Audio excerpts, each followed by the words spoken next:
right. Hello, hello. Welcome back to Common Unity. This is the second episode. We're here with a very special guest, none other than the audio manipulator. Thank you for having me. I really appreciate it. Yeah, thank you for coming on. I'm happy you came on.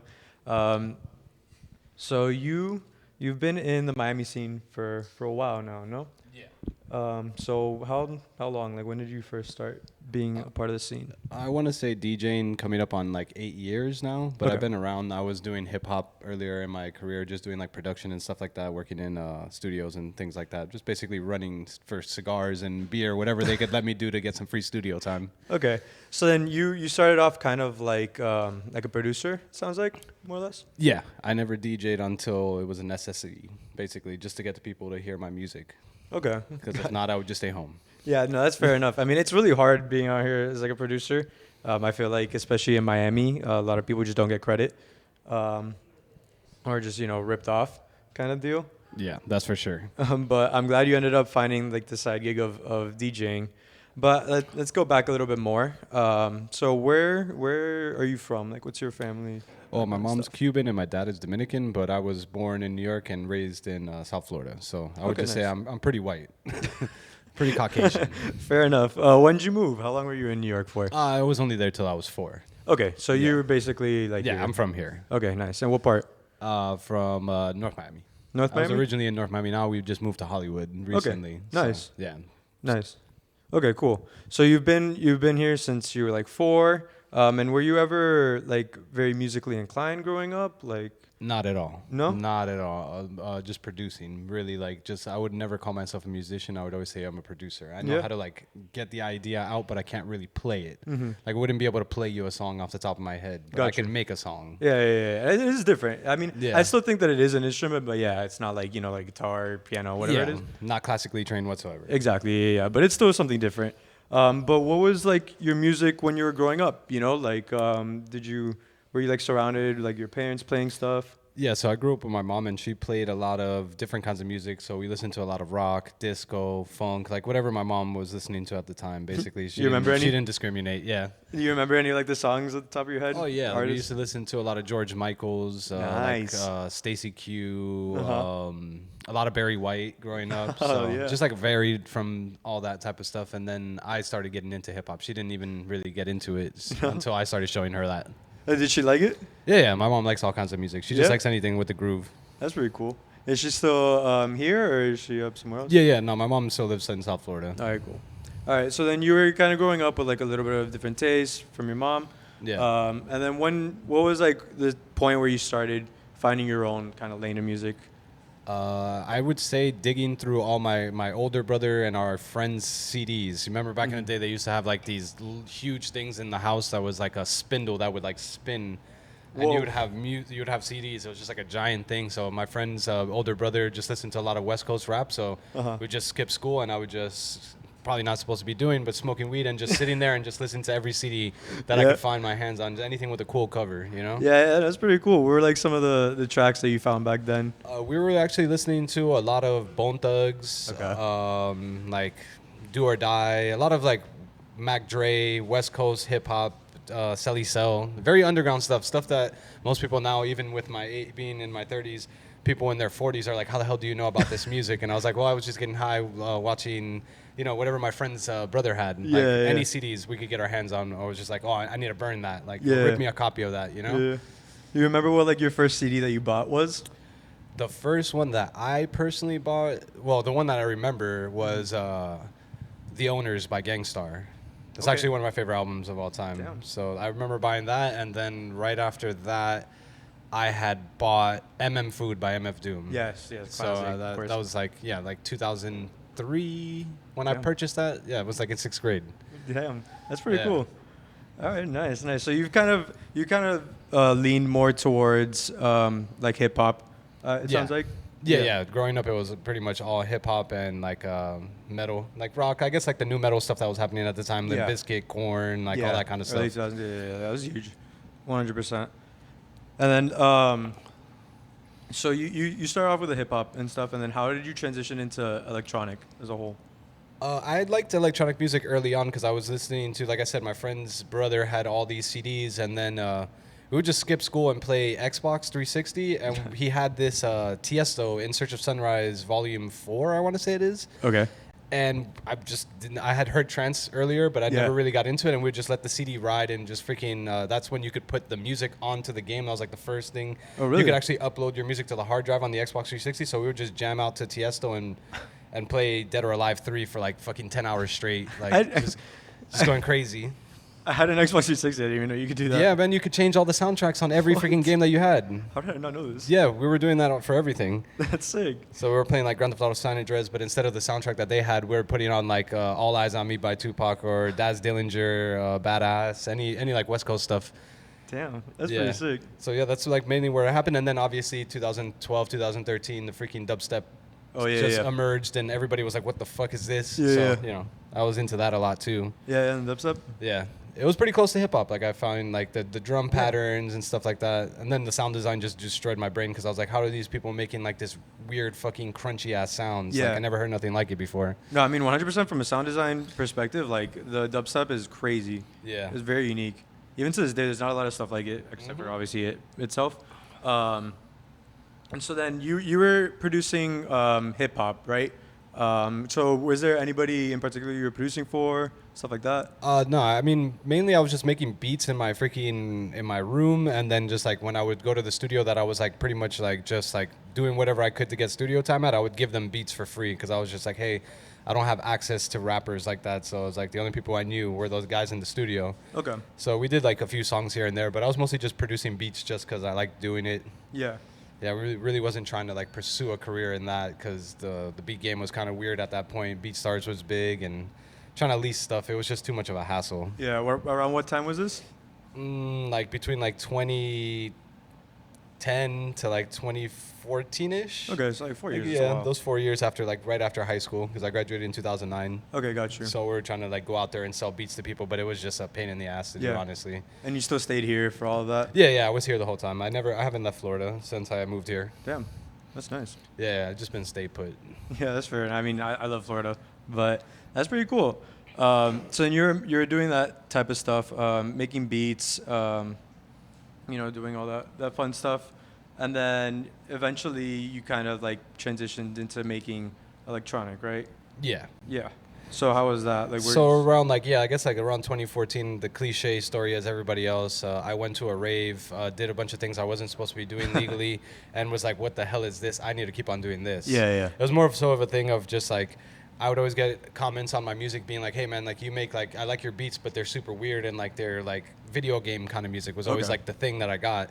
Then I was like, oh, there's like a whole crowd who just wants to hear beats. Yeah. Like just wants to hear video game music. True. I didn't even know this was a thing. So I was like, oh, I'm going full on into this. It's like, you guys just want to hear instrumentals. You don't want somebody rapping over it or anything like that. I was like, all right, I'm doing this full time. That's pretty sick.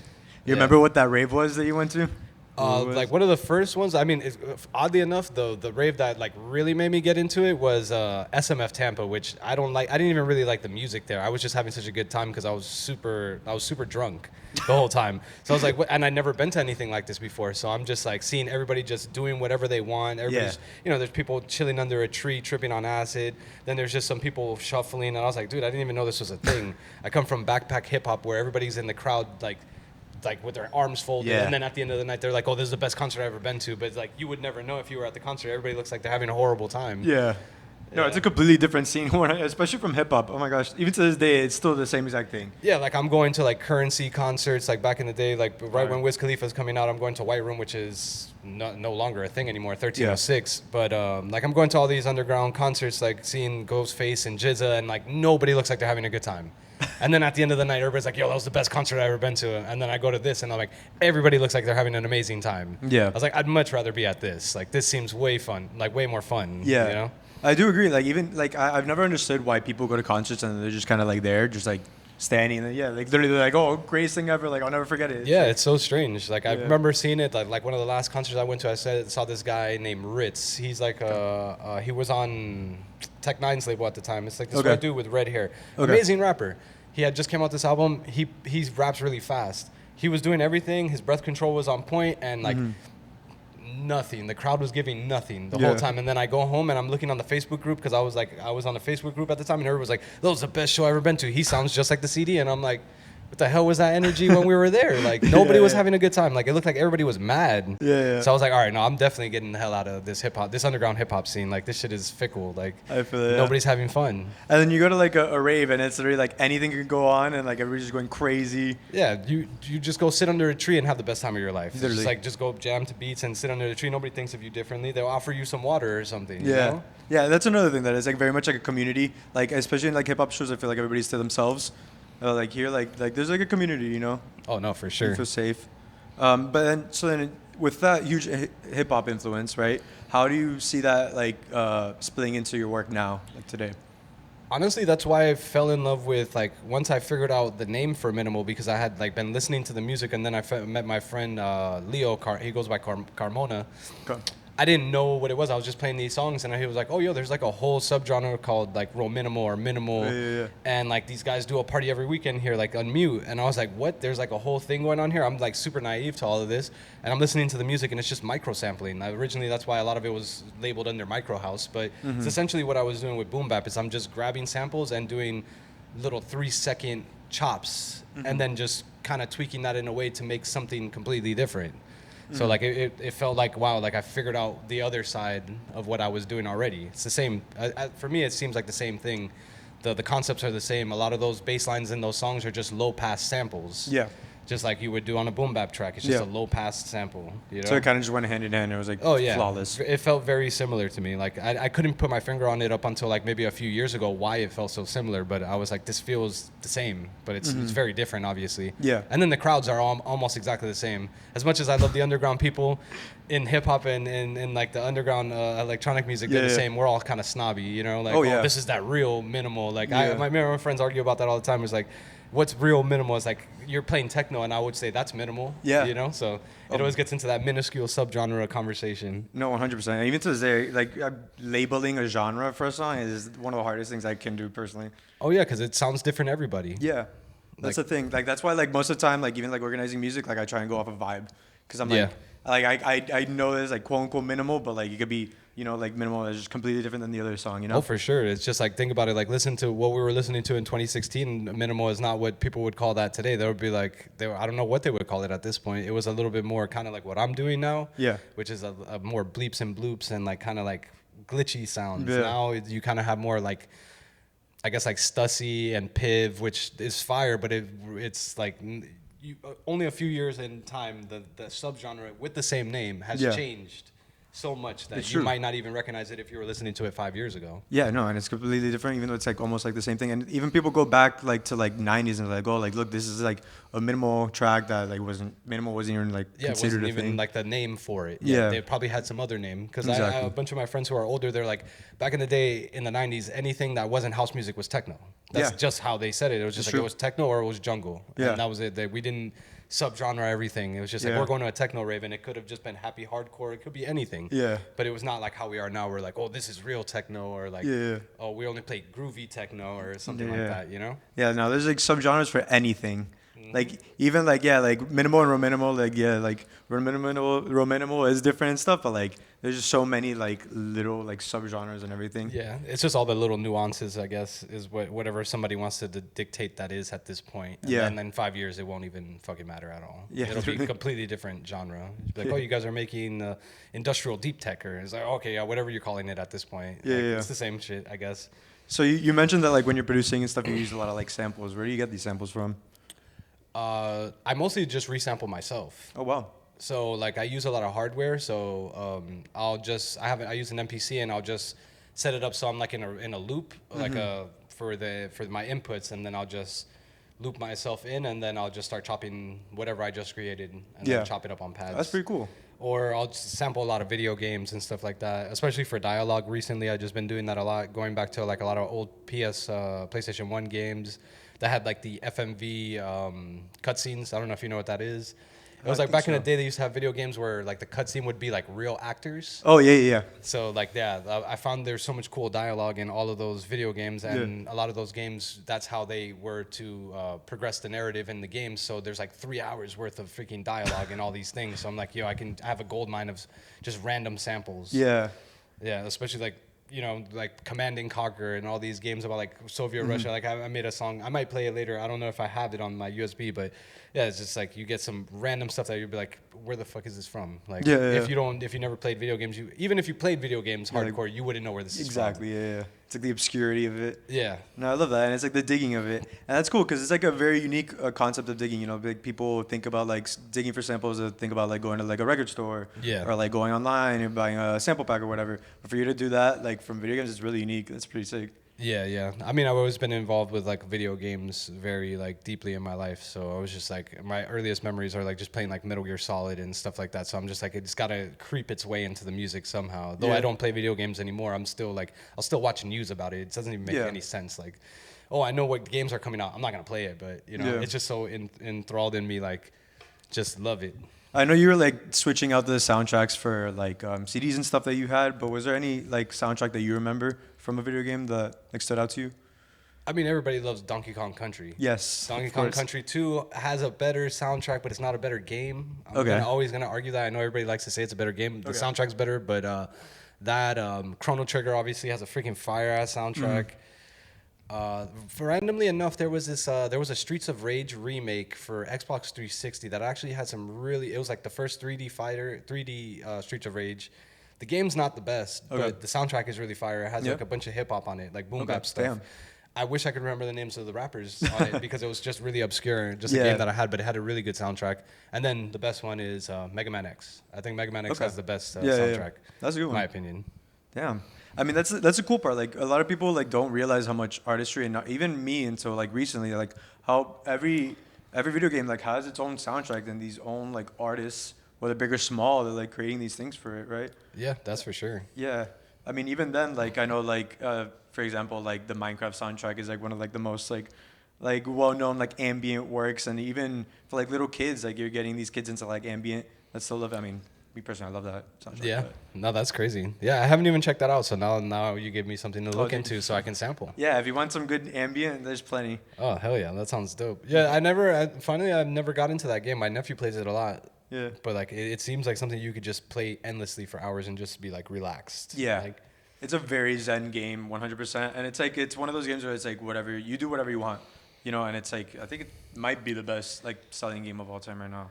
I would definitely bet on that. Yeah, it's huge. It's old. It's really old. It's not.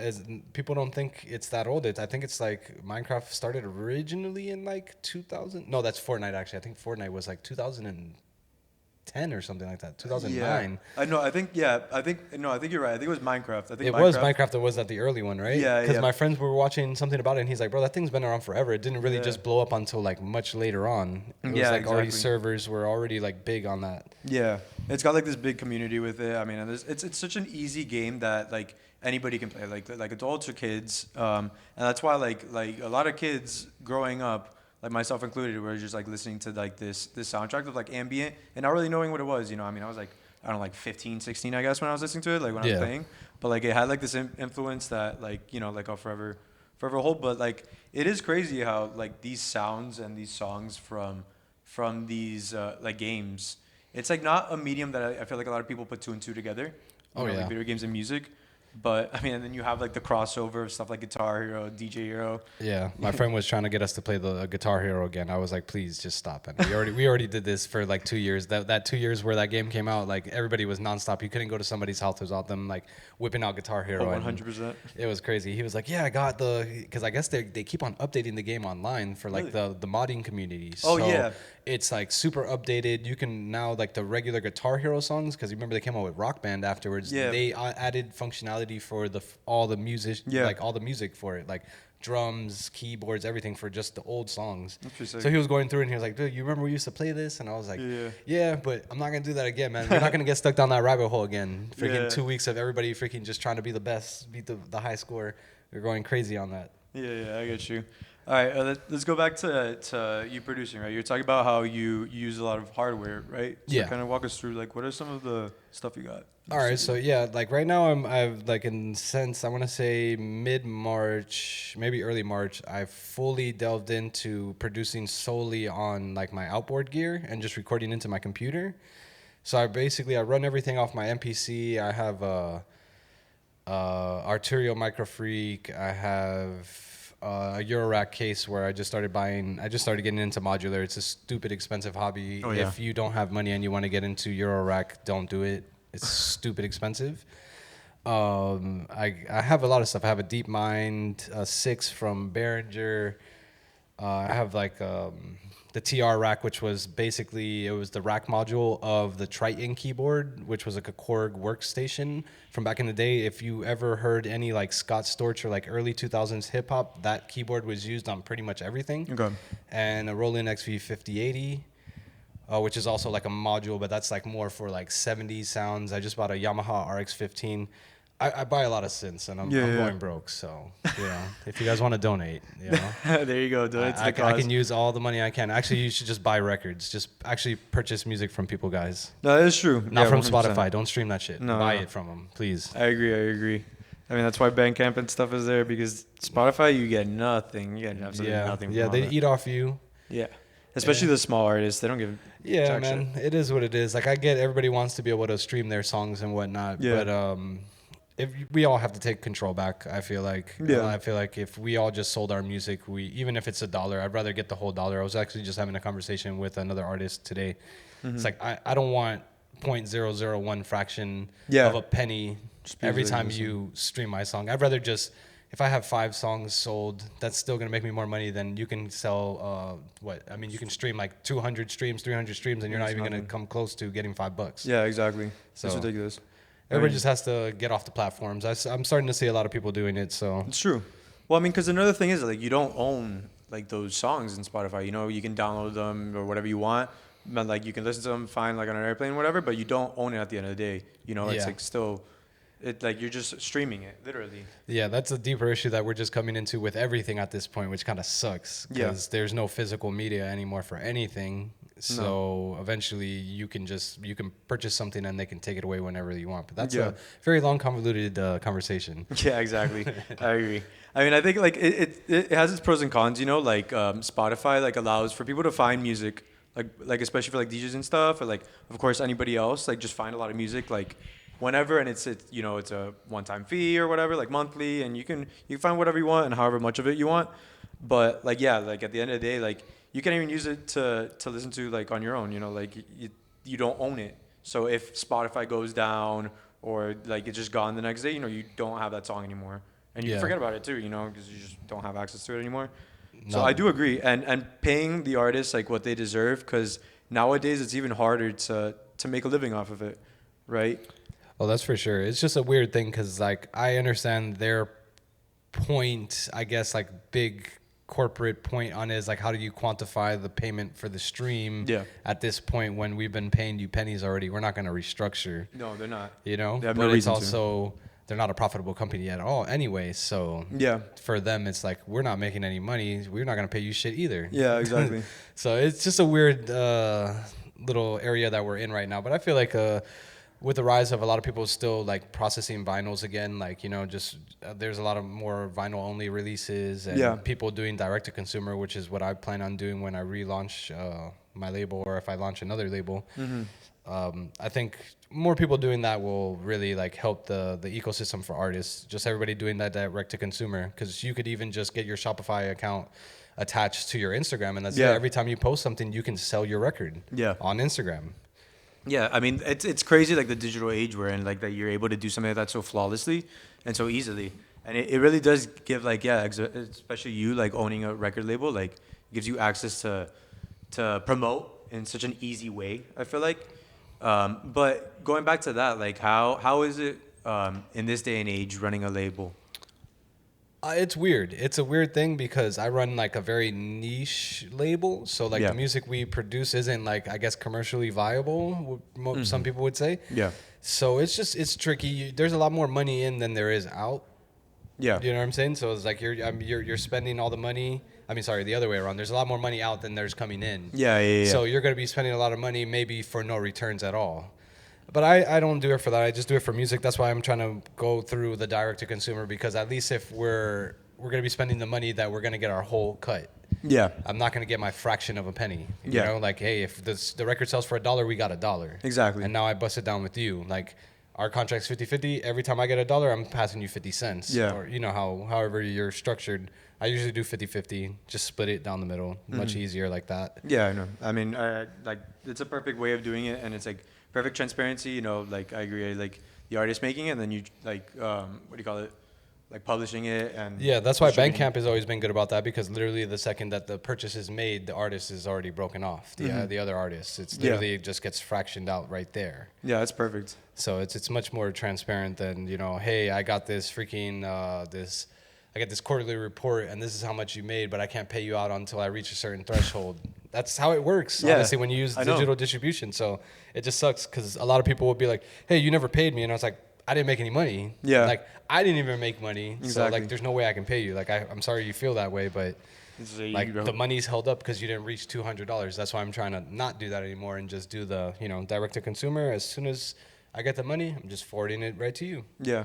But that's, like, probably next year when we relaunch, because right now I'm just trying to focus on working on my own music and stuff like that, because I took a backseat on myself for a few years running the label and throwing events and stuff. So I'm just trying to get back in there. Yeah, I got you. So then when you started producing electronic music, when was this around? Like 2014, 2015. Okay. And then when did you start the label? 2020, I think. Okay. Started right in the fucking pandemic. We got fucked over. I was literally going to throw a party at the Night Owl, which is now the Trip.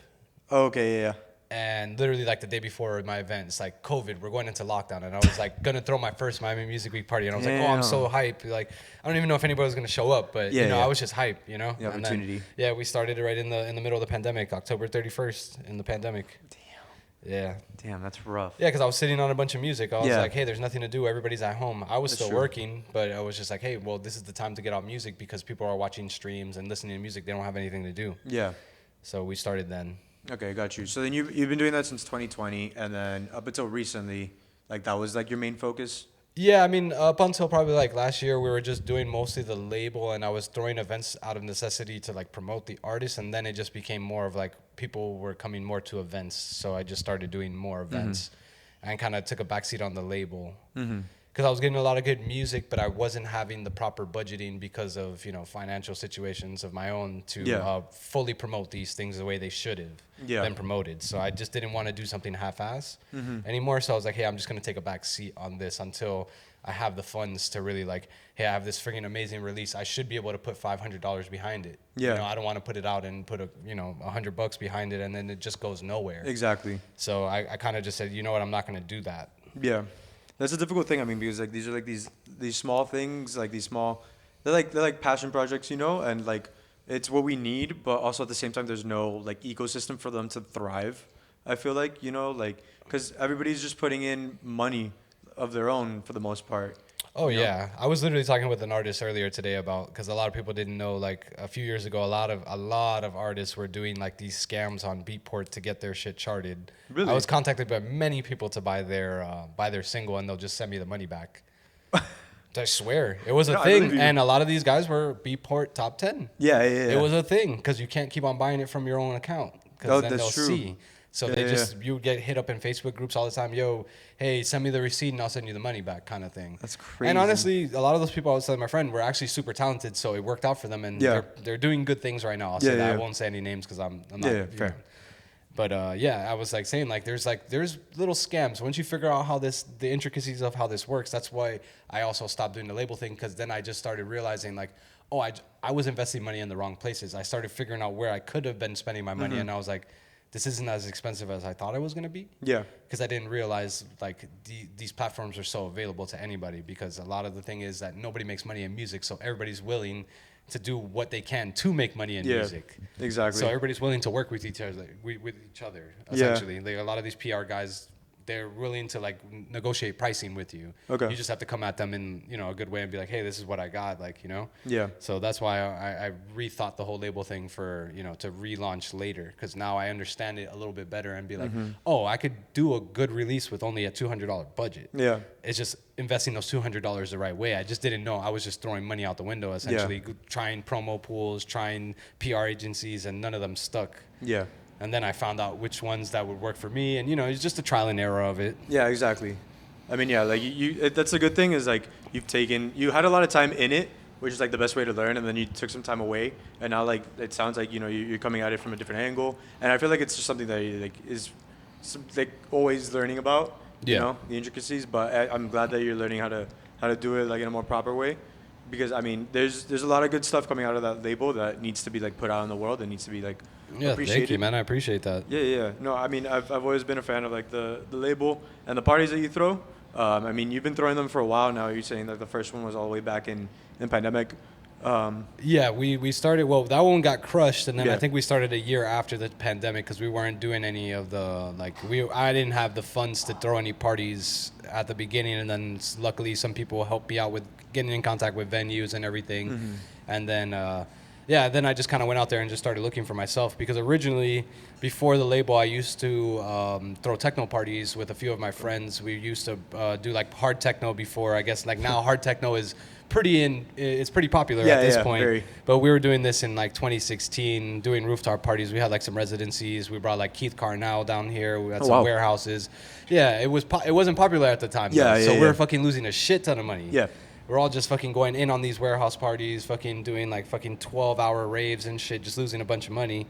So I had already that experience, and then I kind of a control freak in the sense of that, like, I did the thing with other people, and then that's when I did my label. I was like, all right, I'm doing everything by myself unless I meet somebody who I feel like I can work with. Because I'd rather just all the responsibility be mine and it be fucked up if it's my fuck up, you know? Yeah. I didn't like relying on people because, like, I don't know. I'm just, I guess, a control freak in that essence. Yeah, you know? and I mean, honestly, people are unreliable sometimes, I'm unreliable. So, you know what I'm saying? Like, if it's going to be somebody's problem, it's my problem, you know? Like, I'm the one who fucked it up. I don't want to blame anybody for anything, any shortcomings, you know? I'd rather it just be all on me. Yeah.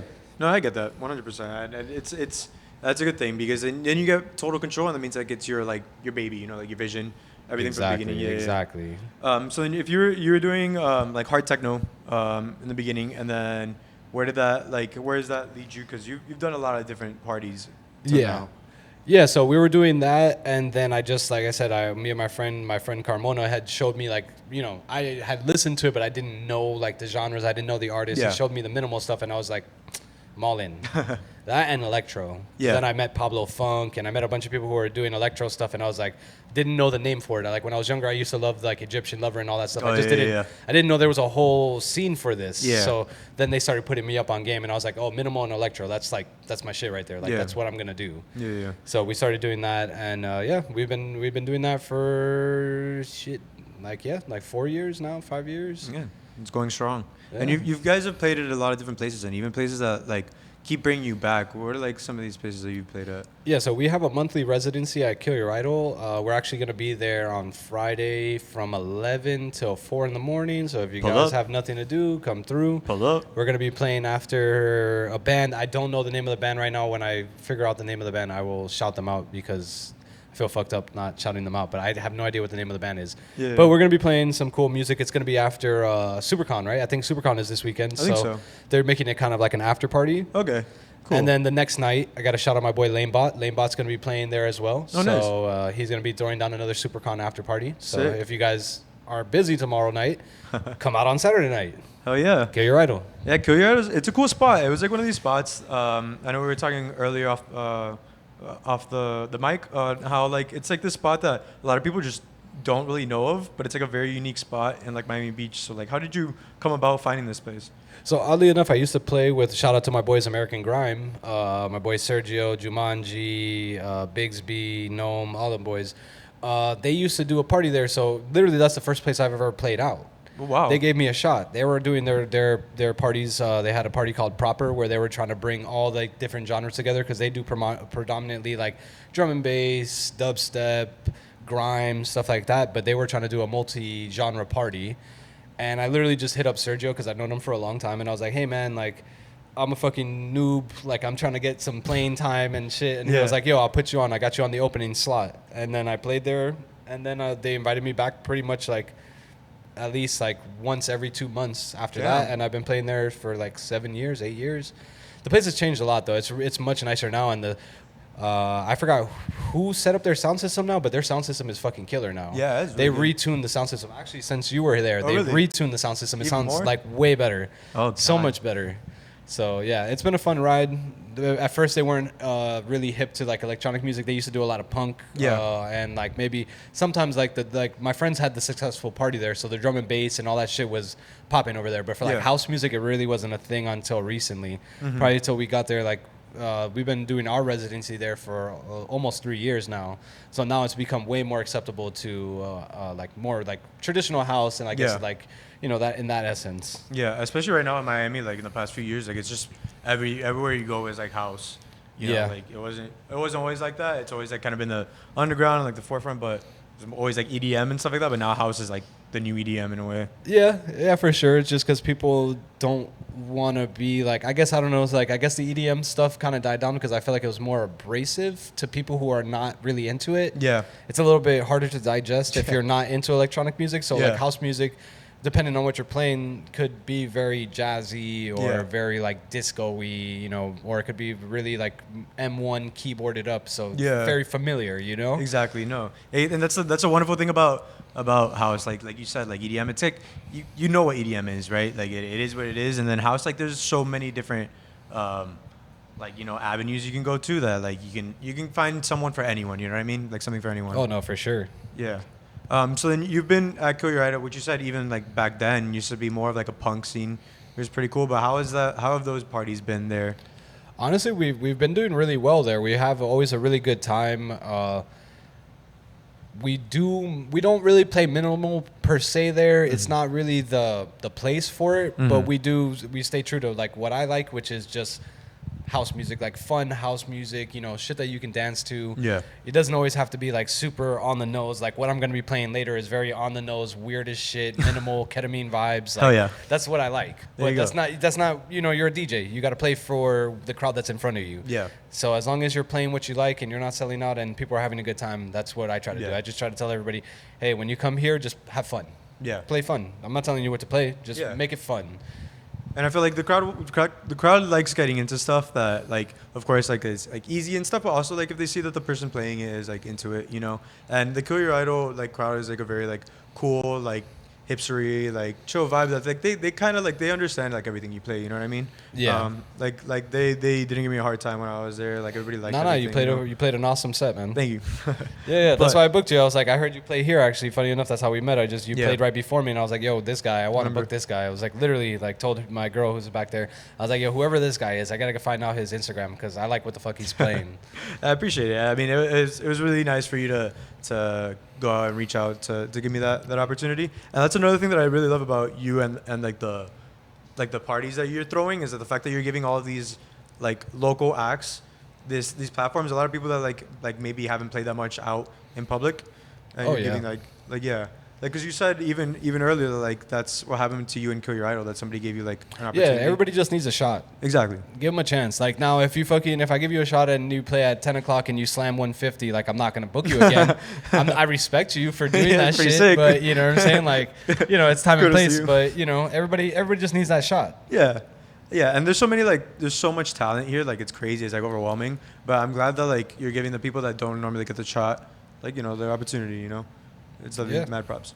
Yeah, we got to do it, man. Somebody's got to do it. Yeah, 100%. And promoters, pay your freaking DJs, please. Amen. Pay your DJs, promoters. Fucking man. Looking in the camera at all you motherfuckers who don't pay. Pay. Everybody. No, I'm kidding.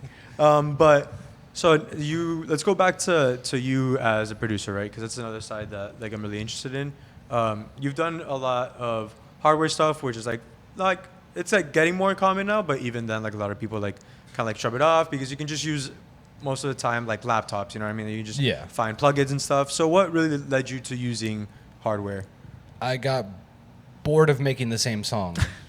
I felt like I was making the same song. I swear. The structure's the same. Everything I'm painting, you know, like you're just looking at a canvas and you're painting it the same way all the time. Yeah. That's kind of what it felt like. I was just like, all my songs drop at the same time. They're all 6 minutes long. Like you start noticing patterns, like when like the point and click got kind of like monotonous, and it's just like I felt like everything I was making sounded very similar. Even if it didn't musically sound similar, like all the song structure was the same.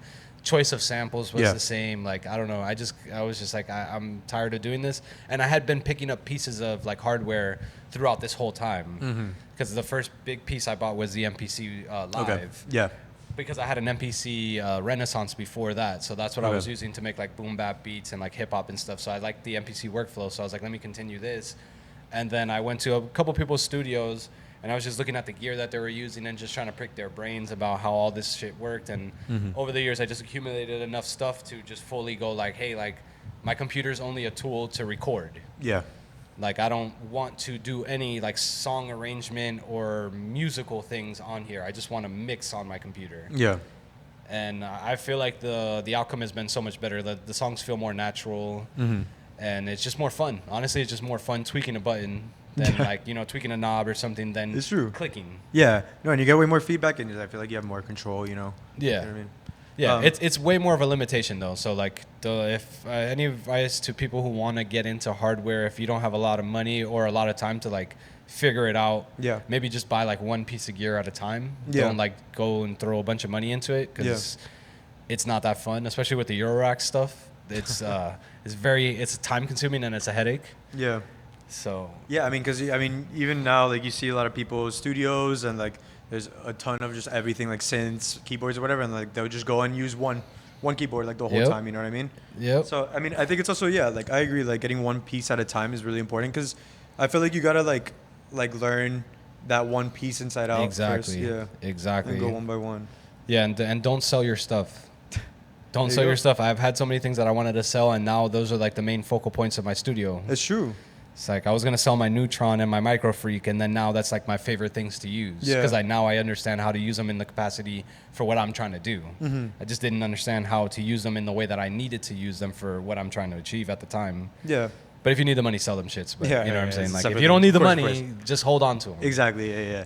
No, because I think like especially with stuff like that, like you said, like there comes a point where like people just like push it off to the side, and then all of a sudden they go back to it, and like it's like a breath of fresh air, like it's brand new, and you create like these masterpieces that you just couldn't, like you realistically couldn't before, and like sometimes you do need to take like a little break. Oh yeah, that's You for know? sure. That's like kind of why I got into the hardware, because like I figured out that it would take me 3 seconds on my hardware to make a sound that I used to have to freaking do so much post production just to get this stupid weird glitchy sound that took me 5 seconds to do on hardware. Yeah. Like Especially it's the with- immediacy. with you that know? stuff that you're making, like it's like these things that are like very intricate. But like like hardware will get you like that, but like if you go in and manually tweak everything, like it's gonna take forever. Yeah, my automation lanes are going to be like ridiculous if I'm just trying to get the little same sound that I could just plug in a few LFOs on my Eurorack and that's it. Automation's already done. I can change probability. Like it gets real mathematical and nerdy and shit, but like there's an easier way to achieve this with just 2 things than me pointing and clicking and painting all this automation in. So that's kind of why I really got more into it.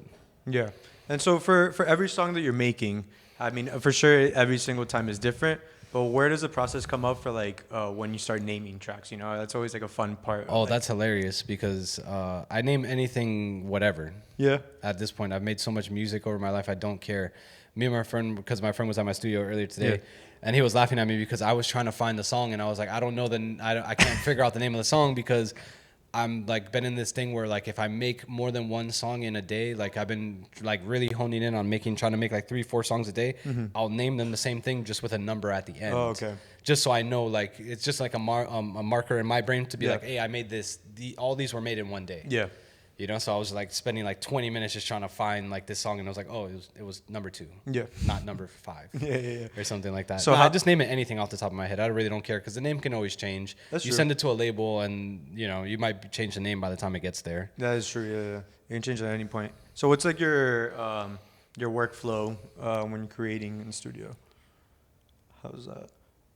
In terms of what how do I what do I create first, like drums or something like that, or Yeah, just I mean, like that for sure. But just like overall, like how is like you go in and like where you start? Oh, I get you. Yeah, I mean, I go in with no intention at all because I make a lot of different genres of music. Mostly pretty much all I'll be playing is like house and like minimal kind of stuff that I make. But I make a lot of 80s music, like like 80s funk, 90s R&B. I still make boom bap and stuff like that. So I just go in with no intention, honestly. Yeah. I'm just like, See where it I'll goes. set a BPM and that's pretty much it. Like that'll kind of dictate where the music is going. I'll be like, if it's below the 120s, it might probably just lean towards more like 80s funk Yeah.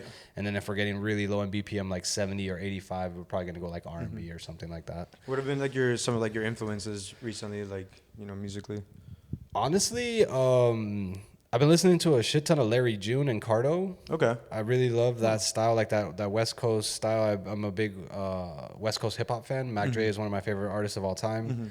I've been listening to a lot of that, and then just a lot of 80s funk again. I really love Confunction, Daz Band, Clear, like stuff like that. That's actually what I listen to at home. Like most of the time, people come to my house and they're like thinking I'm gonna be like bumping house music, and it's like, no, I'm just listening to like 80s funk and maybe some West Coast hip hop. You know, like that's pretty much what I actually listen to. Yeah. And then smooth jazz. Okay. So it's like it's kind of all over the fucking place. No, I mean I love it. I mean that's a sign of like a true musician. You know what I mean? Like not just sticking to house because it gets repetitive. I mean, honestly. I don't want to. I produce it all day. I listen to it for like 10 hours on one song. I don't want to hear that shit all day. Yeah, like one of the like interesting questions that came to me recently was like I've always like tying hand in hand to that is like after you've played like a set for like hours, like in the middle of the night, you know, you're like driving home at like 5 a.m. Silence. Yeah, just pure silence. No music. Fucking silence. I get that 100%. I get home and it's silent. I'm gonna smoke a blunt on my couch in silence right now. Yeah, no, I agree. Because after that, it's just so overstimulated. All right, like it's over. You know what I mean? Oh, that's for sure. Yeah, no, I agree. You need that little like debrief period because it becomes too much, and especially when you're like mixing it. It's like. Oh yeah, that's for sure. Yeah, and especially because we throw events, so I'm there for the setup and I'm there to close down. So it's like I've been listening to house music for fucking 7 hours, 7.5 hours. Last thing I want to do is jump in my car and go listen to more fucking 4 on the floor kicks. Yeah, I'm gonna go in my car and listen to absolutely nothing. Hey man, I feel that. What are some of like your favorite like albums overall? You know, we touched upon one of the ones earlier that.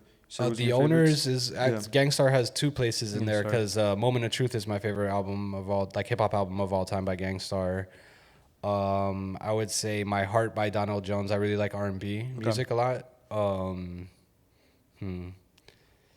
Stupid Doo Doo Dumb by Mac Dre. It's a fucking hilarious album. If you've never heard it, listen to it. Stupid Doo Doo Dumb. Yeah, it's crazy. He's like one of my favorite artists, but like I always say, like I preface it like 80% of his music is like the weirdest, most dumb shit you ever heard, and the 20% is like the best music I've ever heard in my life. Yeah. So I always take them with a grain of salt, but you listen to those fire songs, they're like my favorite songs of all time. Yeah. But like the guy was making ridiculous amounts of money, and he was on like crazy amounts of ecstasy at the time. I didn't even know. I was younger. I was listening to him. I didn't understand the lingo. Yeah. But the guy was just like on ecstasy 24/7. So once you listen to it with that in your mind, you're like, okay, this music makes a lot more sense to me because it's just off the wall, weird ass shit. Yeah.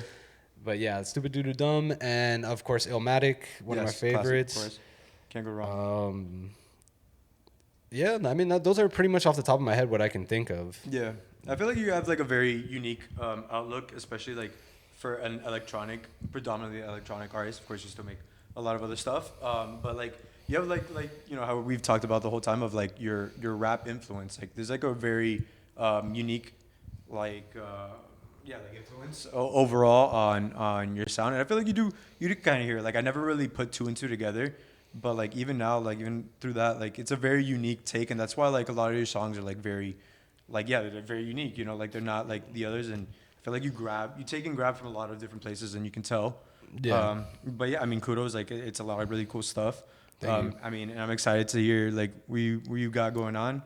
But you've been making a lot of new music recently, right? So what is your like your prog, like what do you want to do with like that music, you know what I mean? Like I'm sending it out to, I'm trying to get more of my records signed to like other labels, but like more like-minded labels that like the weird niche sound that I'm going for right now. It's very like glitchy and dark and like minimal at the same time, so it's kind of hard to shop stuff like that, so I'm trying to find like very specific homes for those tracks. So yeah, just like focusing on just doing that. I was talking to a bunch of my friends, and I was like, hey, I like DJing out and stuff like that, but I'm trying to just like more focus on like who wants to book the stuff that I'm doing right now. So I'm probably gonna take a little backseat from DJing as much and just hone in on this sound that I'm creating. Yeah. what are some of the labels that like, you keep an eye on? Like not necessarily like you're like sending music to, but just like ones that you like, keep an eye on. Yeah, so actually right now, one of the labels I signed a record with like a few, like maybe like a month and a half ago is called Kush.me from New York, actually. That's one of the labels that, funny enough, I sent them the music with like complete intention of being like, hey, I'm going to start sending to labels that I really want to get to. And they actually picked up my records, which was fucking weird as shit to me. It was like my number one on the list. And I sent them and they actually picked it up. So not the song that I actually thought they were going to take either. Completely not the songs I thought they were going to take. But that's always really nice, when somebody appreciates your music. Really, it's weird because for a person who's so into music, like I barely remember the names of labels until I'm like in their email trying to send it to them. So like I love Little Helpers, obviously. Like there's a few of them, but yeah, I've been actually just reaching out to more like underground labels, like labels that have like 2-3 releases. I just like the music that's on them. Mm-hmm. Like one of the labels that actually had contacted me from. I want to say they're from what's this called? From Australia. Okay. Shit. How can I forget the name of the label right now? Damn. All right. I'll sidebar to this. I'll probably just say it randomly while I'm playing because I'll remember it. And I'll just pick up the microphone and say it. For that. But as a label head, what is your process in like if somebody sends you music? Like what's your process in like? Well, now with Never Forever before, we were a little bit more open-ended, which was kind of like the thought process behind it was just to sign anything that I liked, not genre specific. Yeah. But that gets really hard to market. Yeah. So that was the problem that I kept on running into is just like people don't really know what to expect. So now I'm just like trying to hyper focus on like a very niche sound when we relaunch, and it's just probably going to be like dark minimal and electro.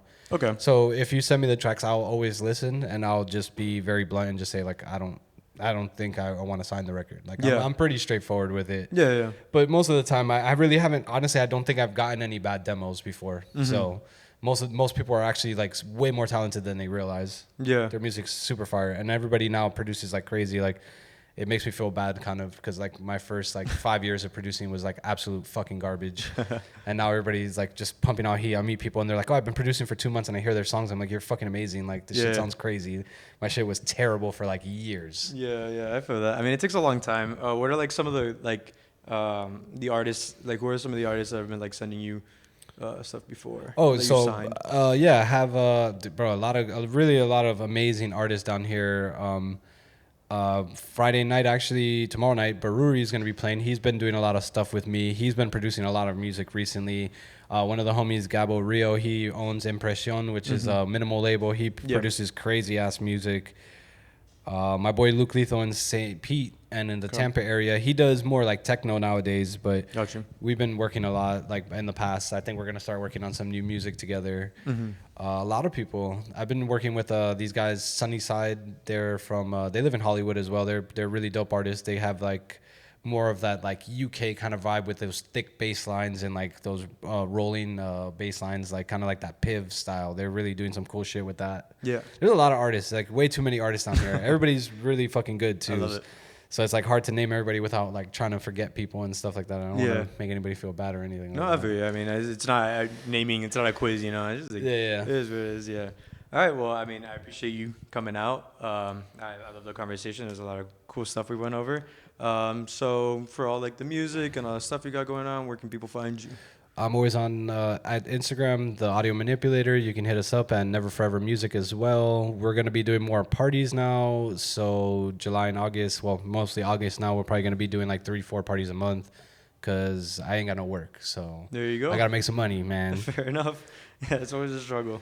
All right, well, I appreciate it. And, yeah, come out on Friday or whenever you can. Yeah, we're doing it every month, twice a month. We're going to have a rooftop on Saturday, too. It used to be called Rosa Sky, but now it's called the Twisted Tonic with my boy Hopeful Joe and What's Up Productions. So if you guys want to do a cool rooftop party, my friend over here, Contigo, is going to be playing as well. There you go. We're going to be holding it downstairs with some funky vibes. Upstairs, they're going to have some, like, deep tech and maybe some minimal. I don't think so, but mostly, like, deep tech. We'll see. You know, we can get weird, you know? Yeah. We do our thing. Pull up. It'll be a good time. See you guys there, and let's go to the decks. Peace.